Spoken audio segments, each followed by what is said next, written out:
呀红彤彤哎，心中的太阳是毛泽东哎，他领导我们的解放哎，正义翻身当家做主人，咿呀一自由，呀呀自由啊，正义翻身当家做主人。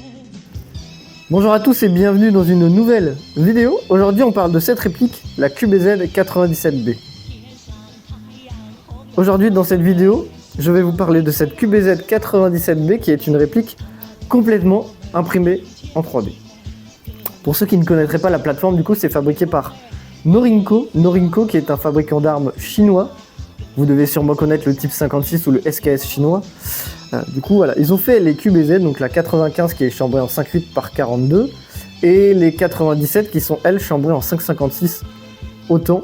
La différence elle se situe dans les chargeurs, vous avez des chargeurs similaires à une AK sur les 95, sur les 97 vous êtes sur du Stanag ou du PIMAG. Vous avez aussi la version export qui s'appelle la T97 qui est une plateforme canadienne, alors très sympa aussi, très moderne, avec des accessoires comme le flat top upper et le lower and guard. Et ensuite vous avez le QBU 88 qui est l'équivalent DMR de ce genre de plateforme. Il faut savoir que les Chinois ont récemment abandonné les bullpup au profit d'une plateforme standard qui peut ressembler un petit peu à une MK47 ou un mélange d'AK et de M4 qui n'est autre que la QBZ 191. Vous avez plusieurs versions avec canon court et canon long, la 191, 192.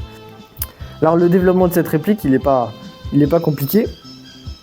Le développement de cette réplique tout simplement, je l'ai développé dans un premier temps en HPA pour une question de réalisme et je l'ai ensuite porté en AEG en augmentant la taille de la crosse.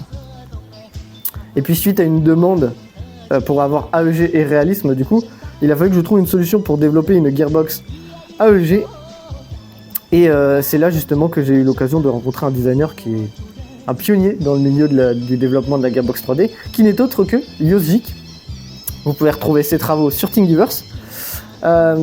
Yosjik m'a beaucoup aidé pour cette gearbox et je l'en remercie chaleureusement. La partie qui m'a le plus embêté, ça a été le block hop-up.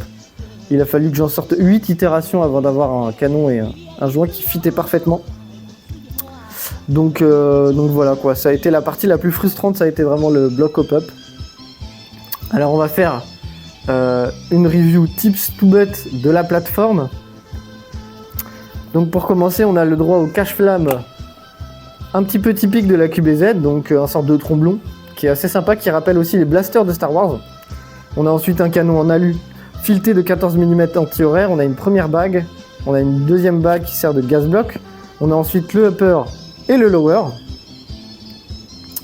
Vous avez du coup sur le upper une mire qui est mécanique, on a ensuite un rail Picatinny juste ici qui est évidemment démontable pour avoir la visée mécanique. Le levier d'armement il est fixe. Ensuite sur le lower du coup on a le premier grip de la QBZ. Alors il faut savoir que sur la QBZ 97B vous avez justement ce fameux grip qui est assez pratique puisque quand vous épaulez du coup vous pouvez placer votre main soit avec le pouce dedans, soit avec le pouce de l'autre côté et je vais vous montrer. Du coup vous pouvez mettre votre pouce de cette manière, vous avez une sorte de repose-pouce. Donc ça c'est un design assez sympa de la part des Chinois. Par contre ça veut dire que quand vous êtes droitier c'est bon, vous avez de quoi reposer votre pouce. Quand vous êtes gaucher c'est fini. Donc cette plateforme elle est faite pour des droitiers principalement. Ça n'exclut pas le fait qu'on puisse l'utiliser en gaucher mais c'est vraiment pas pratique. Ensuite du coup on passe au receveur. Donc en fait il faut savoir que cette réplique elle est principalement faite en 3 grosses sections. Vous avez le upper, le lower et la grosse crosse qui est faite en un seul morceau. Alors vous avez une fenêtre d'éjection qui ici est factice mais présente. Vous avez une deuxième fenêtre d'éjection si on peut appeler ça comme ça. Vous n'avez pas le sélecteur de tir de ce côté mais vous l'avez de l'autre et ce sélecteur il est factice. Sur la QBZ il permet de sélectionner safe semi auto. Là dans ce cas présent il est juste décoratif. Le plus gros défaut de cette plateforme c'est concrètement le mag release. Les bullpup ont quand même ce défaut d'avoir des mag release vraiment pas ouf. Là sur celle-ci il est abominable et c'est l'une des pires features de cette plateforme là. Et c'est ce qui selon moi, malgré l'esthétisme qui est cool etc, qui en fait l'une des plateformes les pires à recharger, véritablement. Vous avez du coup un bouton de ce côté-ci qui permet de faire tomber le chargeur. Et comme vous pouvez le voir, il est ici, ce bouton. Ça veut dire que quand vous êtes droitier et que vous tirez, il faut aller le chercher le bouton derrière. Ce qui est abominable. Alors on va faire un petit test. Vous tirez, il faut aller le chercher derrière, appuyer le bouton avec le pouce, sortir le chargeur, attraper un autre chargeur, le remettre et vous pouvez retirer. On peut aussi le faire d'une autre manière. On tire, on va le chercher avec la main gauche en appuyant sur le bouton et en sortant le chargeur. Il est là. Et en engageant le deuxième. C'est abominable selon moi. C'est vraiment abominable. C'est le pire bullpup en termes de rechargement et je comprends pas pourquoi ils ont choisi cette solution, franchement. Je comprends vraiment pas. Pour finir sur le Tips to Bet, vous avez du coup un magwell qui prend des Stanag et des Pimag, donc principalement AR.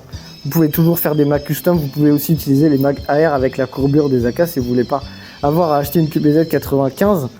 Et ensuite du coup on a un petit pad de cross qui est en noir mat, un peu différente du reste de la réplique et qui permet du coup d'avoir accès à la fonction QD de la réplique puisque cette gearbox elle est QD. En termes de mensuration, du coup, on est sur une plateforme qui est relativement courte, avec un poids tout aussi soutenu de moins de 2 kg. Ça, c'est grâce à la 3D. Le plus lourd de la plateforme, c'est concrètement la gearbox. Mais je la pèserai dans la vidéo spécifique à l'interne et je vous montrerai du coup. Le point un petit peu là, c'est vraiment, on parle que de la réplique, l'interne, comme c'est vraiment un sujet assez dense. On en parlera dans la prochaine vidéo. On va finir du coup cette vidéo par des tests de tir. Alors là, en l'occurrence, je vais faire la 7.4. Il faut savoir que comme c'est un MOSFET un peu particulier qui est un gate, et à chaque batterie que vous allez utiliser, s'il y a une différence de voltage, donc entre une 7.4500 et une 7.4000, vous allez devoir le reprogrammer pour avoir un cycle parfait. Donc moi j'ai enlevé le chargeur, vous enlevez du coup la petite plaque dans le grip, vous attrapez votre batterie, alors moi j'ai pris une LiPo 7.4 1500 mAh, vous voyez le MOSFET hein, juste ici du coup, on tient le MOSFET avec un doigt, on branche avec l'autre. Donc là, on est en sécurité, vous avez une petite sécurité juste devant la gâchette. Donc là, on a enlevé la sécu et je vais vous montrer du coup.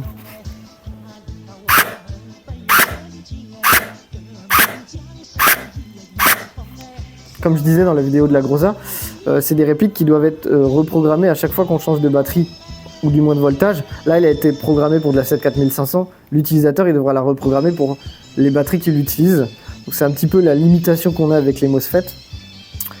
En interne, on a du coup un canon de 6,03 par 300 mm avec un joint Prometheus violet. Ensuite, du coup, dans la gearbox 3D, on a du full SHS avec une tapette propriétaire puisqu'elle a dû être modifiée. C'est un petit peu les limitations aussi de tout ça. Et on a un moteur SHS high torque. Voilà. On a un appui sur cette réplique qui est un appui de type rond. On peut aussi très bien faire des patch air hop ou des flat hop sans problème grâce à la 3D puisque même l'appui est imprimé en 3D, etc. Vous avez du coup, en termes de réglage, vous mettrez un petit close-up et du coup vous avez une roulette pour le bloc hop-up et vous avez un réglage de 1 à 10. Pour ceux qui ont des gros doigts, hein, ça sera assez chiant d'aller régler le hop-up, donc moi je le fais avec le petit doigt. Si vous avez des gants, hein, ça pourra être problématique. Je rentrerai dans les détails sur la gearbox 3D dans la prochaine vidéo. Du coup, n'hésitez pas à poser toutes vos questions sur la partie interne dans les commentaires de cette vidéo. Cette réplique, elle est évidemment du coup disponible sur www.benon3d.fr. Vous avez aussi dans la rubrique Far East Tactical sur la boutique la possibilité de commander cette réplique avec les internes de RealSword. Donc concrètement, au lieu d'avoir un interne avec une coque 3D, vous avez l'interne directement des QBZ de chez RealSword. Donc c'est une gearbox T un petit peu particulière. Ça aussi, j'entrerai dans les détails dans la vidéo sur l'interne. Si la vidéo vous a plu, n'hésitez pas à vous abonner, mettre un commentaire et partager cette vidéo. Je remercie très chaleureusement Yoshi qui m'a permis de pouvoir justement arriver à la fin de ce projet. Donc on se retrouve très bientôt pour d'autres vidéos.